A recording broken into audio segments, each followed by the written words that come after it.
No see a boy was Santimantam do Bosha Barbara Simon digital address AK0187090. A brass so ya baby Cassia a day a mamoya corre the Edimo Akotene.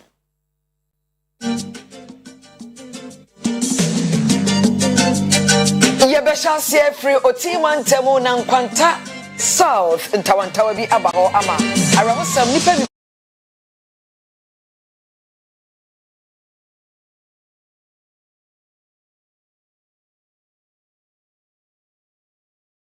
akache no e de atudwa se obehwe na wo mo a afa no mo wie suku na omo benya nkrata de akoya adwuma no omo krata sem na timi akom na wo matimi akoya adwuma ye beko akwansra aso ye ho no meka sei wo mada bibi edi sade no ebeboa ama akwansra dwumadie no atimi atumpo ama Ghana ye yesika pi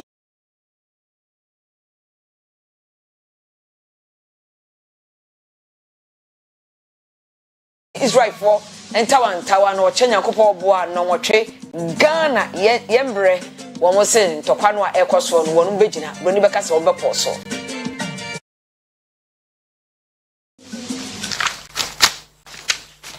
enyumre ko bi ena ekra yemu yemfa seda ema wono mo Newman College Department of Nursing se so pese ko wonim e wo nursing mu a ekwanya e wo ho ema ne mema nyina omo hostel facilities ema ma ene mema school fees in so da form uwia certificate no valid ewo abrochire kwada so asantemantem atwoma tachiman ena school yi ewo 0574 661117 0267 330492 virtual suman was who can find onyankopon eboa bosome etwato no mo December bosome ne de to so enso ekosi eduno dwumedie sonkokra ena odi hihye so anopa bia no on be Oyerepa radio so no miensa ekosi no num empemo na ekwa wie ne memenda no ene ne kwasi ada na butubutu pa dwumedie kase pa ene bekoso nti fa ho ehyemo ebi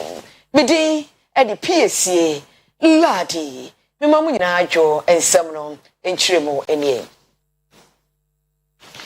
ye hensem no ase afri asomdwe ensem emo eno na frafrani beka se lade yele eyasem setratre problem yeko oti mantemu a enkwanta kromu asem afri ho ba no enye de magana be de dadi ene sentawantaw bi ena no esoroye no emu asan ye hibiem ewo ho enam so ma binom atoa nananam ewo ensiedo KFM ensem no obo no naposo edi amaye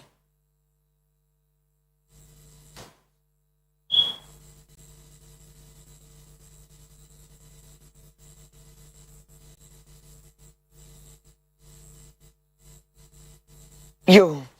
ene yanko ahoma so na yemra yeko Abdul Razak Samaliho na yene no akodi nkomo ne ya hwede ekoso sesia Abdul majwe na emprempren bambo ho nsam etesen ho adatin yenim se ye de curfew ato omo so san na no masikro yo sabra me no ka se de me se so betwem e wo ye nkwanta ase a Chrome I bambo nsam wo security very tight e wo Chrome so now omo ato apiti e wo Chrome mu nti baby a comment bia e wo Chrome mu no appose for enenam honum so na ye asra fon so the brain now so enenam honum omo make sure say situation be keep it calm no bia empia bonte say the man e no so much wa bonte so na wo nam honum a woni man be di nu FCC omo dem ma ho ento kwa cause me e say no omo adikan aka kire amanfo no nyina say curfew no started 5 p.m. na ebesi 6 a.m. say 5 no ebono mo ho wa bonten dia omo dem ma ho ento we kwa cause fair na tani nyina make say mambo bibi na so Africa wonti amakoro na adawa han o nam ho no ma o ho bia e wo koro no ebi wo ho mponche me nkokonkwa na o ho e wa bonten saba me no ka say o kopie no e wo koro ma appose for na asira for nam ho no ma o make sure say bia action inside the meya meeting ho asa ekoso e wo koro ma na say the way anipa kokom ekoso no bia etubetwa what can police say bambo for ho ye visibility say police for no mo draw so pa ho Sabra meno like I said, make I say omo endorse ye nka omo because Chrono esu na corners na enya nyina so na ombetimi akọ PP mu nti say maybe reinforcement betimi aba beboa wana owa ha say no na ne eka ho so o hwe post for na omo bae no omo enim Chrono mu ye nti corners bi o na adeba kwa nkwanta so face challenge o ana security challenge no omo ni lanes straight lanes Chrono mu into car then to me patrols unless maybe motorbike and a police phone at times on be use it. Into someone does to say a bit me a hard journey because case you know here a post for the pre said that they are on be make sure say near or more achievements and bet me album because we share the lanes and Chrono challenge pa amount.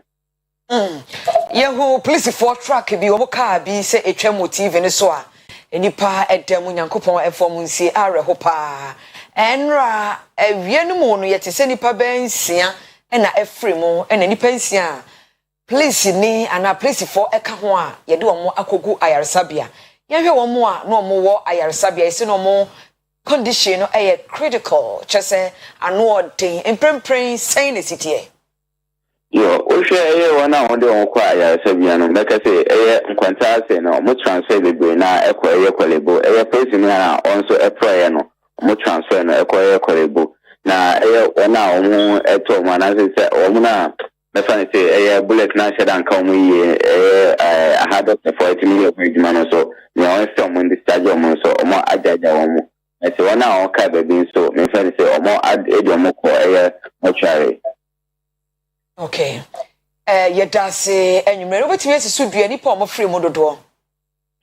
Pacho omo ye 8. Say the confirmed dead bodies na 8. Yedase yemfa winsi hanom. Yedase Abdul Razak Samale ene de enkrawe free enkwanta otima ntemo. Na no etututu ekoso ewo wonu dwaso a ekofa asem kese aba no ho asem eno no yetoa ensem no esokrata ebeda so no TV ne so no curfew yede atokro ne so no free bambo for ho aba no minim se otimi akenkan mu kakra yetoa so na yakọ apomden adwuma ye emom enkra efri Ghana tifie poe anafo nchenchen eba efri Ghana apomden adwuma ye numu wo health facilities bia ya na omo kase omo hia nurse fo na apomden adwuma ye fo a ombeboa ama adwuma akoso nanso yehunu se dodo no awie school a womo etifian komunya adwuma womo ebeye esan kratasem entia eno na broni frɛ no clearance empanifo edi tudwa se enche kura omo si abrenkete omo konkode se de beye womo munya nyankrata ebetumi omo kwan akoye adwuma no ombenya omo nkrata no metumi ayentem akoye adwuma abo Ghana apomden adwuma ye no. Dr. Anthony Adafo Fosu, Deputy Director General, Ghana Health Service, Nature say, any pebia or ye Juma Pumia Swaya, Onya Karans, no, Omadi Yamegua Quema, Enchibia, or Beji Karans, and more. Proper account for financial resources, opening the avenue for more donor funds and other funds to support service delivery. I therefore wish to encourage all of us, finance and internal audit professionals gathered here today, play our roles well in achieving these core mandates as stated in your theme for this year's Congress. Nana Chair, we are aware that the needed staff to handle the payroll PMCs are not enough. And also, there are a lot of our staff working within the service for many years who have not been mechanized. The service is working hand in hand with the relevant stakeholders to obtain financial clearance for the Ministry of Finance to absorb the non-mechanized staff as well as engage more finance and internal audit staff to augment the few who are in the system.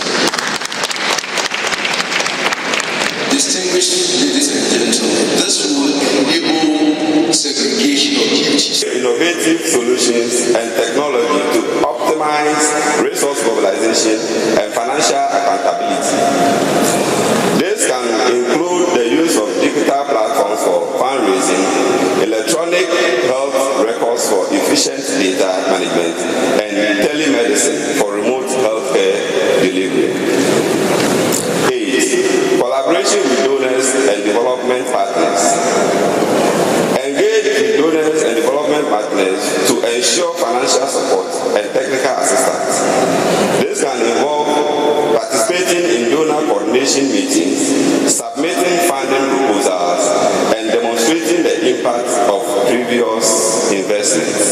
Nti said Mr. Dennis Kofi Amoa, Hazak President Etreno, Obumbe Fabe for Kwanso, Nesika Kakre Bapum Diasoeno, Ometimi Edia Bibi Pa Abwa, Godfrey Denim, Enemy Dean, Oyerepa Television.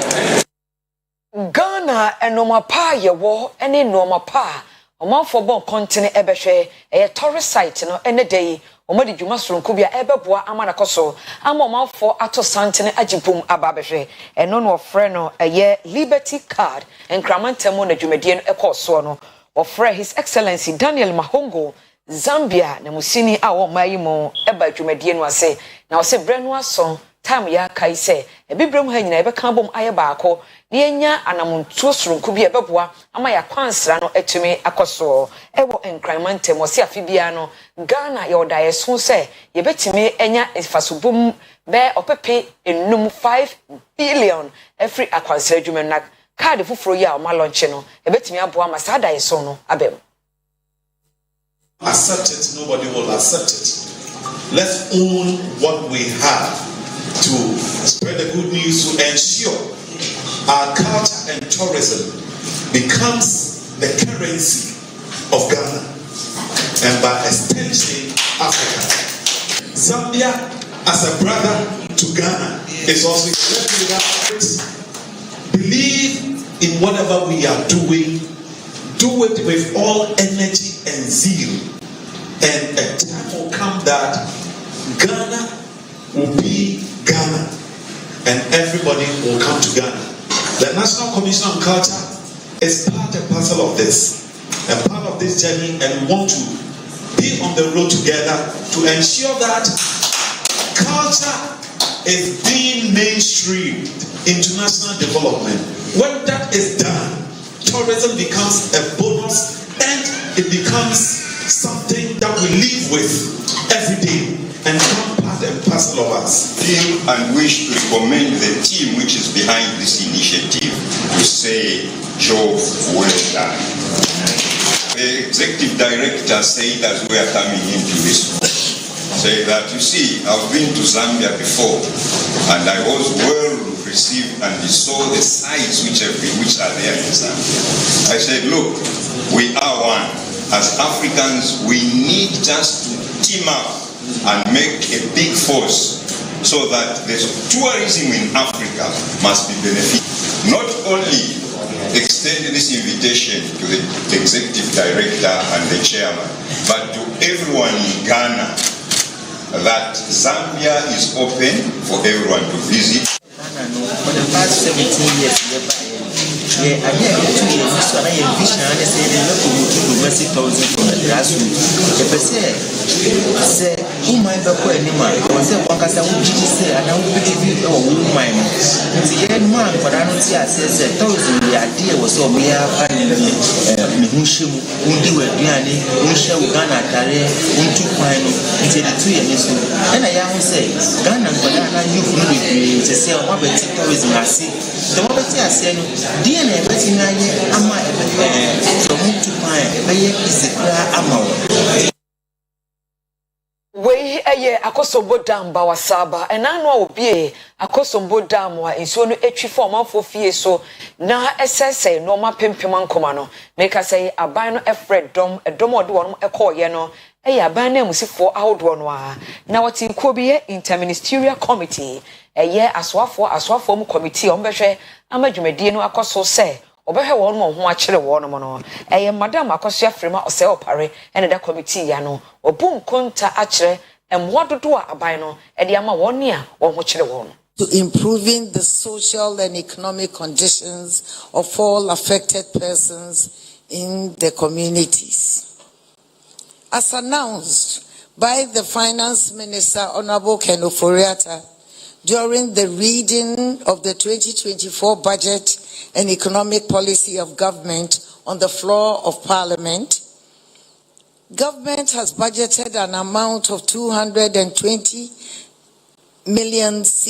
Ghana cedis to support the relief phase for communities affected by the Akosombo Dam spillage, as well as floods upstream in Oti, Savannah, and Bono East regions. For the restoration phase, Government, through the Ministry of Agriculture, will allocate additional resources to support the restoration of livelihood. Also, steps are being taken to secure additional funding from the World Bank and international climate-related resources to support affected communities, especially for rehabilitation. Distinguished ladies and gentlemen, let me emphasize that the Interministerial Committee does not only work with ministers, but also work with technical teams from the following agencies: VRA, NADMO, Environmental Protection Agency, Water Resource Commission, Ghana Hydrological Authority, Ghana Health Service, and Ghana Education Service. The committee will continuously engage all relevant stakeholders to ensure effective management of the impact of the flood. Enti opepe be aduane Ghana cedis opepe aduane 940 million Ghana cedis eno mode akọ ehonom nenomo ena Dr. Oseya Wadutwom Ghana ngomesuasoafo kire se suku mako ha aduonu baako akyerkyerefo be pem bro apem baako asuafo be bro apem aduanan enum anampem aduanan enum eno ho akyere wo mo e wo sa atore nkyem a esiye no. Schools were affected. Senkisito and Komboni. Komboni is a technical school, and of course the flooding has affected some equipment. This was a school that was retooled by the president with state-of-the-art equipment. So the organization that provided the opportunity for us to do the retooling have gone back. They've done evaluation. They think they have to replace a number of items. AVIC from China, they are ready to do that, and they are working on that so that we can get all the equipment that can no longer function to function again. So Komboni is doing well. The same cannot be said about Senkisito. In the case of Senkisito, it was not directly affected by the spillage, except that the school became a safe haven. So the community have taken over the school.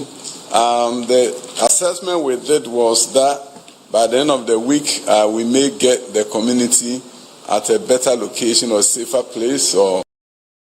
back to their homes, and then Senkisito can then open. So we have postponed school reopening for Senkisito, which is a high school at Mepe. Now, what we have taken a look at is that now that the water is receding, we've looked at facilities. We are looking at opportunity for rehabilitation, and where we need to build a new school, we have an opportunity to do so. So, in the meantime, students affected are in different locations and they are learning. The goal is to make sure that the students are not left behind anywhere in the areas that have experienced the spillage. We also understand that in many of those schools, their textbooks were destroyed. Teaching and learning material have been destroyed. So we are going through an emergency procurement to make sure we can provide. Yanko onipe hiamwa kase emoe. Jumakuwa from GB Foods wamo ene pomo ena Gino tomato paste edi jumedie biaba ofreno enije abefi promo. Na jumedie we wa kyerese butum dan wa hyene mutum onipa nuani nipa. Adwuma wonom eye ne wo se womo a omo oman mu nso enyamfaso efiri mo ebra woyi wona koma mu ache wonom ade. Enam saye so ama omo jumedie ni mu no enipa bi wonom abo mama so obi kura de ne kitchen yesiesie ho ma no obi nya TV fridge nyina ewom. GB Foods enja be fie promo ba shishadu wakejeti a wobo customers anan hona bawdra muzikan wominya kitchen makeover na marketing director ma GB Foods ora Samuel Derrick says in some them tuga okay economy say the etia na the customers are boy over the 50 years now this year can say before Christmas there will be more something exciting into a promotion say what 30 cities worth of the products are being promo and pepper and unima. Ombenya scratch card, normal scratch, normal read an array of prices. Prices mean you want free airtime. You are in credit board, Apple TV, Apple microwave, blender, phones. You big tickets winning. A whole kitchen makeover. The back be Mugansi. They are making sure that you get transformed into a modern kitchen. And to go on a land, they are back to Massey, near Japan.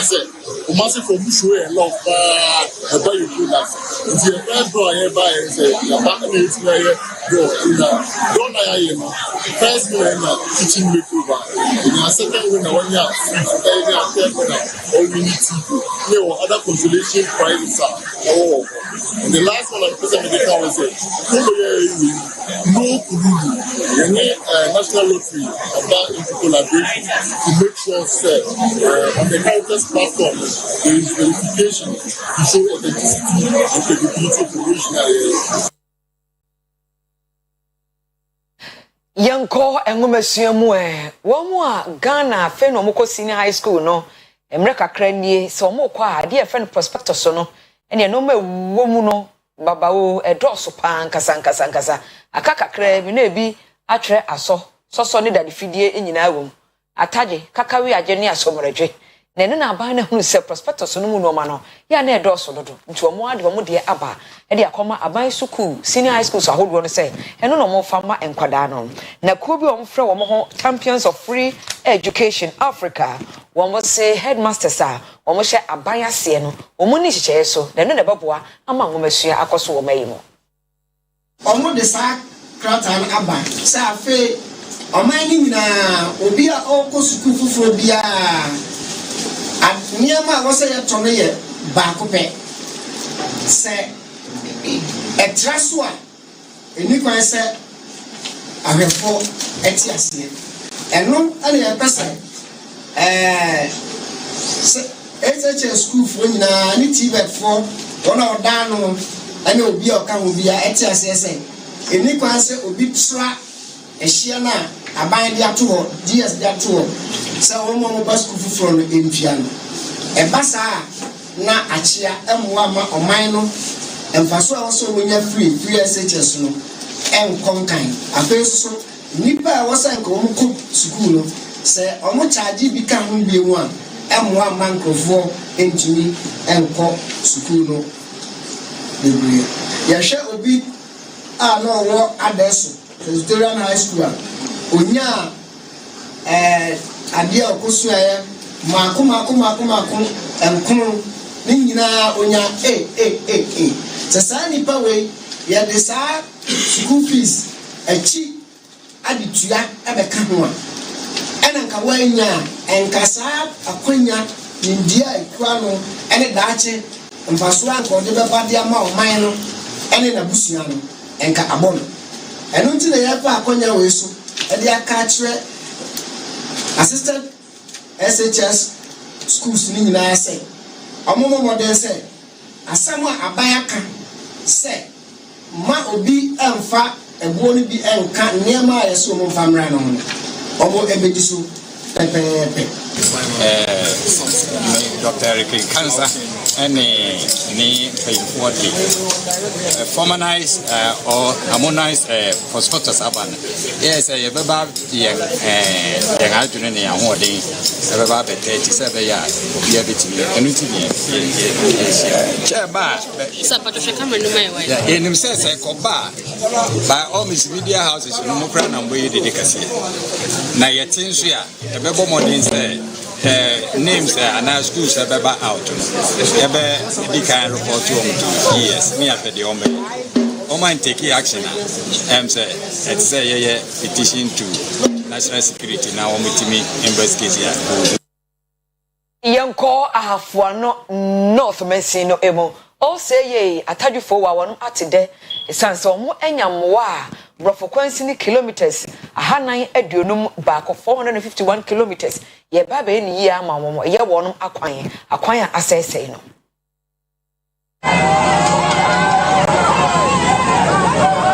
afo anonof mensin no mensin ba ko ene ngewe santimantam yimu a kuaye titiriu ena woye wo ho na efenso no koko enwo bia ho so yade akunanim ye papa na so arahosem ni se wode wani kiremu ewo saa bia ho no mo a akwan ahoro a ene ewo ho no no ni nyinara inye empanimfu ekire se akwan a ne do 500 kilometers a ene ewo mensin nyinamu no emu aduanan krompe ena mbrembre wode kota aguso eyi nam so ma edio house ronko edi ama amanfo a wo manfo abusu betiako donyame sika fremoja akrofonso ankase akwasiase ena efe emiaya horo a ene ekeka ho opening bia onen oye philanthropist ani ding ade Mr. Kwaku Fosu Frempong emprempren de nibotom sika akosi bia ho no mo a odi afa grader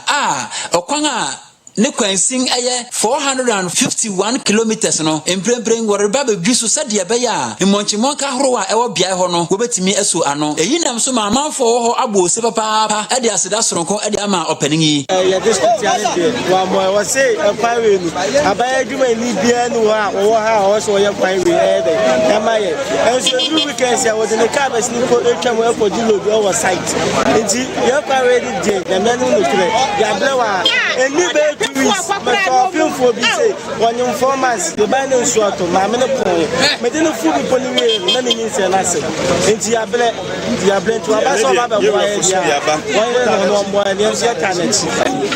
yo kwa ni bibi abode ni ade kokko na ha na ya ka ba boy die osu Frempong o ma ka na ayi ni bottom skase ama akontufo ni nyoma ma ekono ni nyina etuma kodu wadawro maye da wasie ne de no ma pa wo ya wa na na kwe ya kwaja ban bu se ko fa bode ya mra na ye ka bode ti ba ka bu iso sa na bode ya be na ye ka ko fa to se na ye ka cabbage na bro na ye ka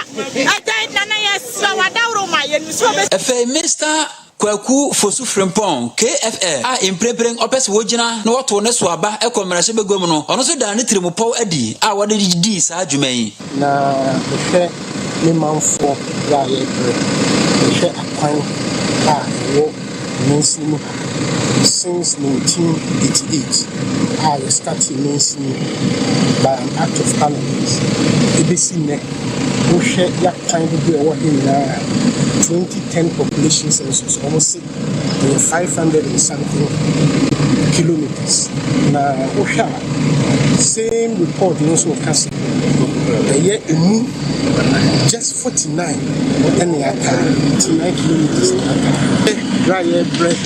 fire and ya. Let us say, we say, the factory of us say, I'm crank, never boy, near Lucy, number the month for on north. Yene wa ha ma ye die ese e fa me eno so e ya de a me ba me hyimu kina nipa bebre wo ha ye bo wo e farm inputs e boa se be ya omoduma na ne odo 1 acre china obedo 2 acres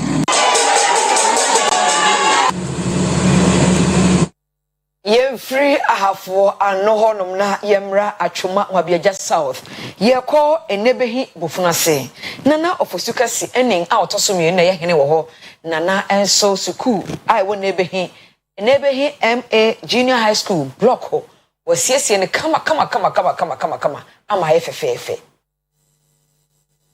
Abra nana ofosuka si enin a wotoso mienu eno Oyerepa TV nsam trofo twetwe nkomo no chimu se school no equita mofra be sa 9400 nanso otwene ni hwe school na school no ewa huhiahia mu ana ehia pa eye nsiesie mapa ewo se wono mo eye edema school no nanso sani aban edi sikatwitwiri die ewura eye desua nkura bata no ni nyina no wontimi njai ento aban so se ade bia wo se aban eye esanse akoye nkakra ne santi no wontimi trase nyenhwe han a wono ankasa ede ose ayoyo a wotumi aboa ama school a adi base Fisiano aduosun mienu watumi ayensisie mapa ede abo na nimdia refer mu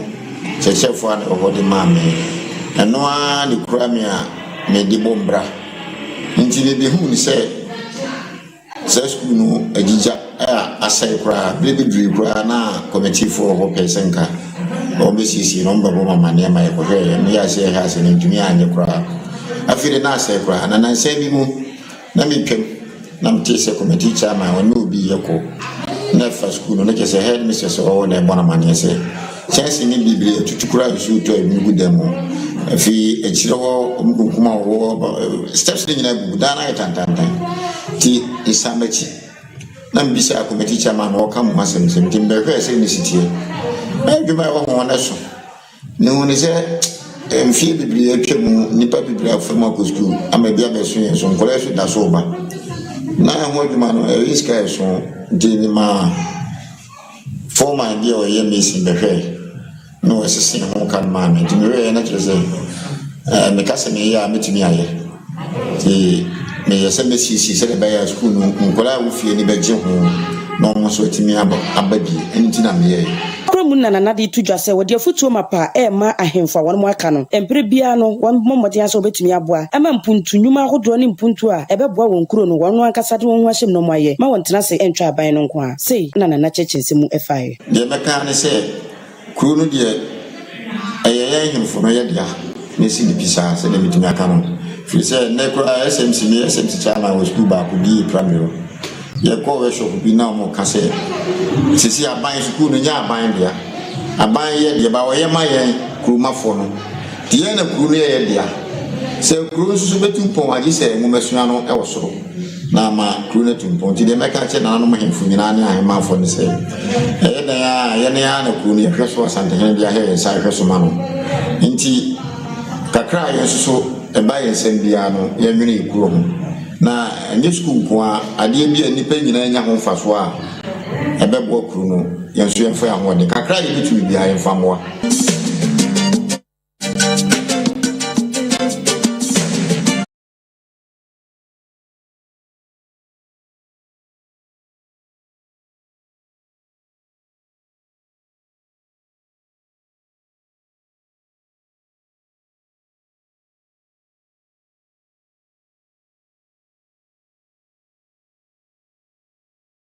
Adichire emo ewo University of Ghana suapon a ewo legon mu Dr. Piesie Lardi bafo o se aban no hia hohyeso no atimi edisikaye se de be ya sika no a ye twa to ho no ye nimro so eme ho nkokire afem no ene aduonu nan emo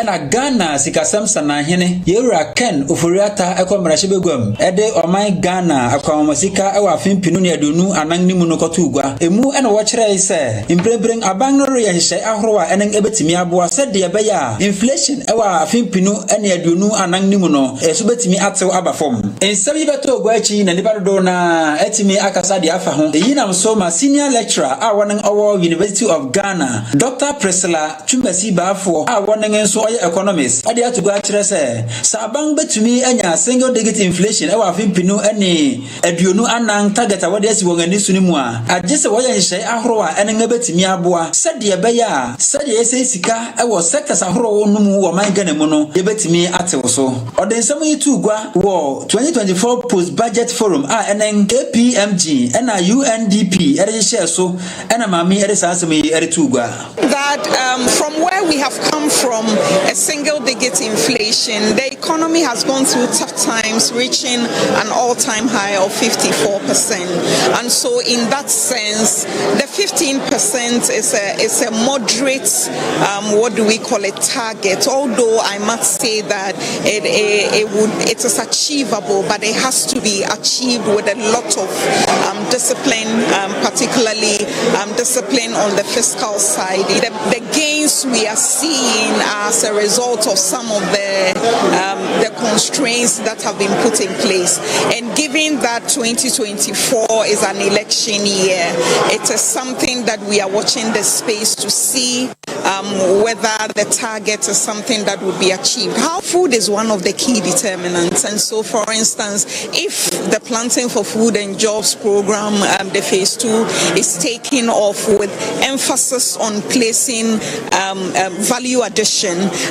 then essentially I believe that it should not be an unattainable target. Yawo asante mantem edumbo shababro saimo digital address AK0187090 ye twa ho ye kofa abo from krato ye ba ye beko agoprama so baba isa the sports lawyer ayakrado.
Anyway, Yamuajo na Yamuakwaba, and my son Sakudi Winsema and Sakano, and you may ye do encomo, Yabako Tano Bofakwa, or see a sua a pebre, on chief executive officer, say, or then some atuja. Afa nano gamer omni soche mine a boy no ho yada honsem ba anwumrei oko Asante Kotoko mo prepare for Lagos City's game no on Saturday DNSM and a few players no aswe eba Augustin Sefa e de futuo ama Asante Kotoko players no Liverpool and Manchester United, Liverpool and Manchester City. Why? Ena one ne yanko eba ya na rival no also enumere opani bi achechi we the honsem ebeba sports lawyer nie the only sports lawyer in Ghana football yensa say emfi ensem no Augustin Sefa a former player Emma Krobia Asante Kotoko and Ochemi Kotoko players no na so say on be pija omodin bonu no momodin na be ko Ghana even outside Ghana kwa no omunya supporters o me hu say ene man koye nti se ene man koye na obeti say party A out pie party B air time no me catch us new MPA me catch us new MPA me catch new MPA majority ni PA I say majority carries the vote ni PA pa bet upon bibia no na say achieve target bi the person achieve aim so that say person supporters na near dey eje to share time na Africa na ebo na enije no dey eba na enije beba so a team na be uni na mama supporters na ni aje na team ni nkoyi a wona na put blames ewo but ni na gina players na actors no eja ko ni wele when Robert wo movie ni no any players no the players na ni na gina mo so as a team of players and as a team of coaches into Mr. players and say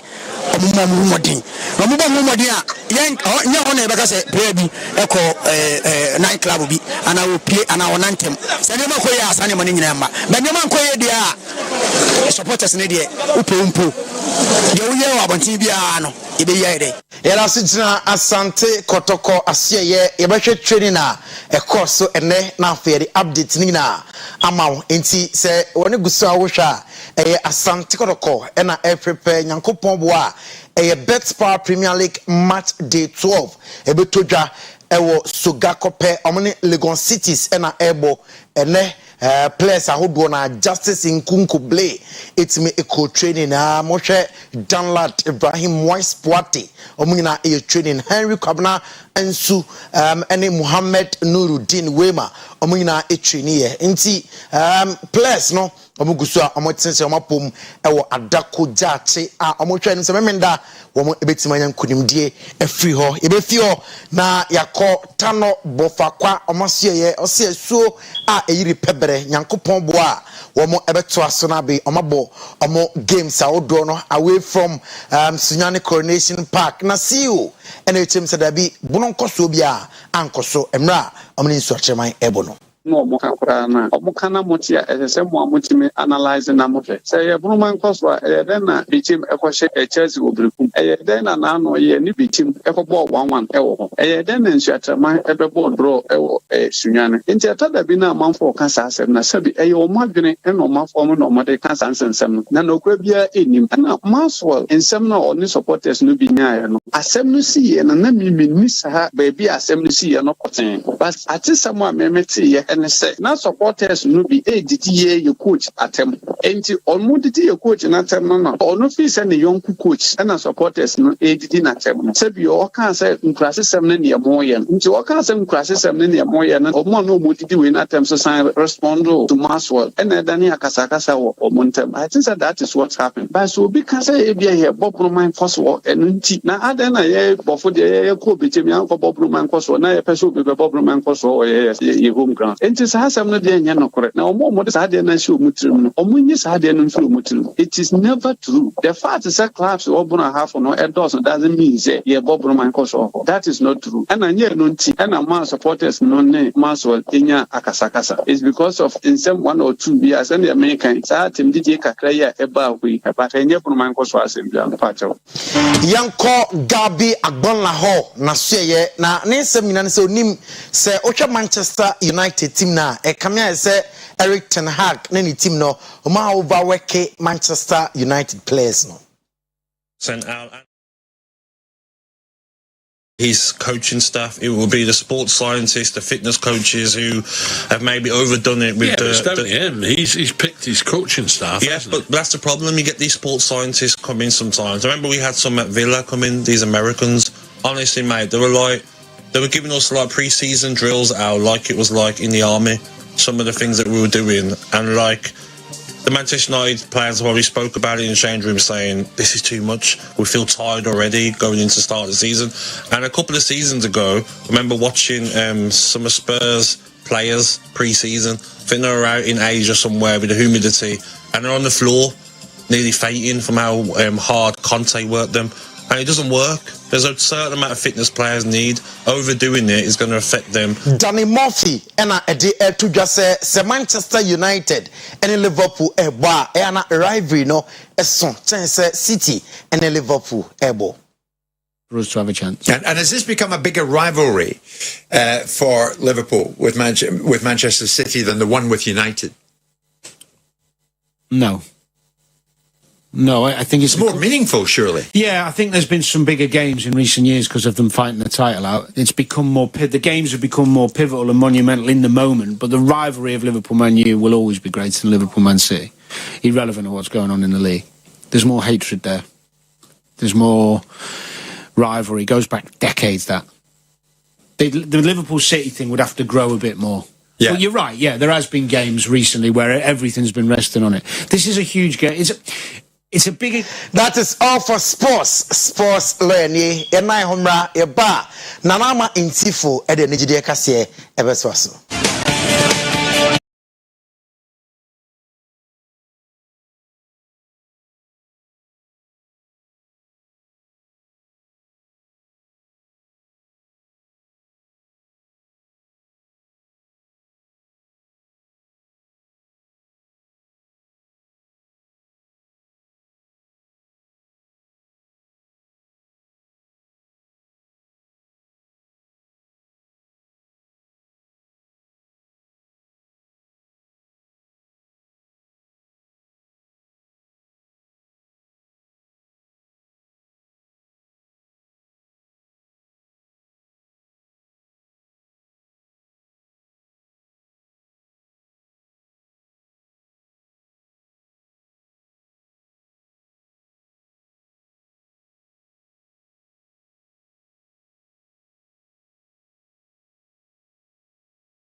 Ebusiama yama wajo ema wakwaba ebrason sede ni jede kase ebetwom tewu e okase boimu midide na nama intifo high life musician akwabwa aye ne Lighthouse album launch na nasa album listening kitu ebi aye private e wokukwemu a otonsa de frɛ musicians bi te se sa akode ene afofo bi a omde omunimnyam ekota ye twe.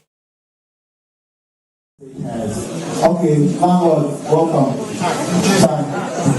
Hey, so let us right now. Your music over the years, I'm sure people have made babies using your music.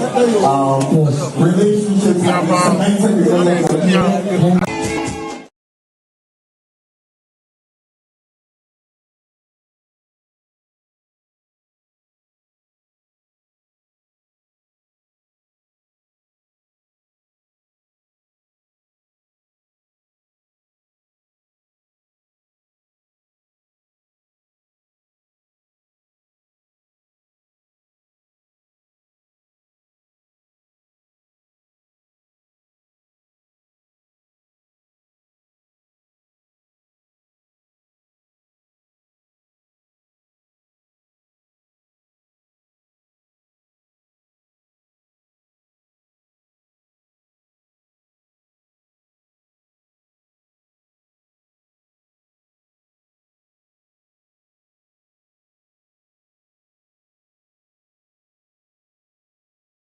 Afrobeat singer Wendy Shea ewo foundation bia eya adoye ma afofro titru ne enkoda na wakọ Weja Presby School akwakoye adoye ama mofra no.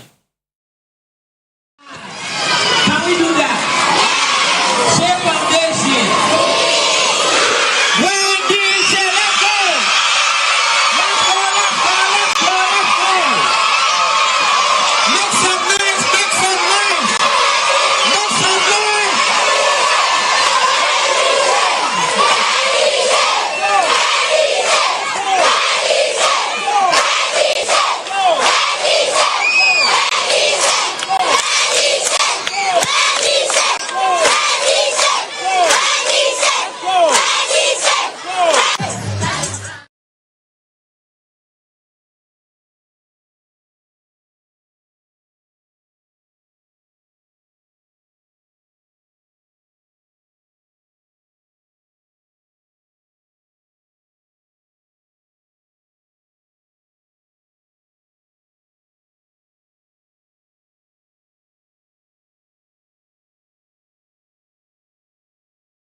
Beast of No Nation senior enam so ma the child actor Abraham Ata akoko piemu ewo United States of America ojineni no sase ni krona so na bofra ba ko ma ono so say child soldier ifanisa striker ono so ejidi ye pa ewo sinini mu Abraham Ata ewo abrochi memu a ojineni no sa bofra na ifanisa striker nde na brabo ayabasa is responsible for bringing this thing.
Obiane ne de obiane obia hyebre ense ampa eno no nnwoma obọ no background na ase otu efem wo ho ena enim se ne management ena anhwe akwa no so ye ma waya basasa senso so hyebre de a ye beje ni na e de amanya me ne abompa ya sese yankopon na emma ono so ehyebre ensesa yenyina so ne efe ne yede akase no ensi na Piesie Lardi nto akase bo no so ewa amanhodo sunsemu madam ase amammu ne hwe yagima brawo